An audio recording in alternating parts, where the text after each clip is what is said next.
کبھی کبھی انسان رات کو اکیلا بیٹھ کر سوچتا ہے کہ what will my future look like, کیا میں سکسیسفل ہوں گا، کیا میری لائف کا کوئی بڑا پرپس ہے۔ یہ کویشچنس آلموسٹ ہر انسان کے دل میں آتے ہیں، ہر دن آتے ہیں۔ اسلام ایک بہت پاورفل چیز سکھاتا ہے کہ the knowledge of the future belongs only to Allah. Quran میں اللہ تعالیٰ فرماتا ہے کہ غیب کی چابیاں صرف اس کے پاس ہے۔ That means no astrologer, no fortune teller, no human being can certainly predict your future. لیکن اسلام ایک اور امپورٹنٹ پرنسپل بھی بتاتا ہے کہ your actions today shape your future tomorrow. In simple words, اگر تمہاری نیت یعنی کہ انٹینشن صاف ہے اور تم محنت کرتے ہو اور اللہ تعالیٰ پر توکل رکھتے ہو، then Allah will open the doors for you have never ever imagined. Now the question is, are there signs that someone may have a bright future according to Islamic teachings? Scholars explains that Islam doesn't give predictions but it does gives indications. اب اسی میں سب سے پہلا sign ہے کہ when your heart naturally inclines towards دین، ہر انسان کو اللہ ایک جیسا دل نہیں دیتا۔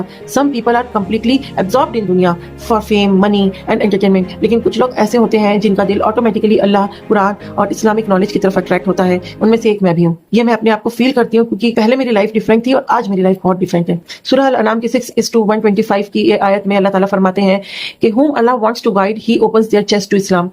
Now think about this deeply. اگر کسی انسان کو دین کی باتیں پسند آتی ہیں، اگر وہ اسلامک نالج سیکھنا چاہتا ہے، اگر اسے لوگوں کو اللہ کی طرف بلانے کا شوق ہوتا ہے، then that's not random. It could be a sign of guidance from Allah. اور دوسرا سائن ہے desire to benefit other people. اسلام میں سب سے بہتر انسان وہ بتایا گیا ہے جو دوسروں کے لیے فائدہ مند ہو۔ نبی کریم صلی اللہ علیہ وسلم نے فرمایا کہ the best of the people are those who are most beneficial to others.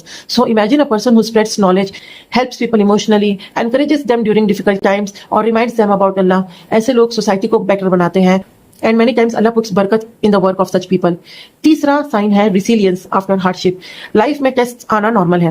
Every person faces struggles, financial struggle, emotional pain, loneliness, failure, but strong people are not those who never fall. Strong people are those who stand up again after falling. قرآن کے اس سورہ الانشراح میں 94:6 کی آیت میں اللہ تعالیٰ فرماتے ہیں کہ indeed with the hardship comes ease.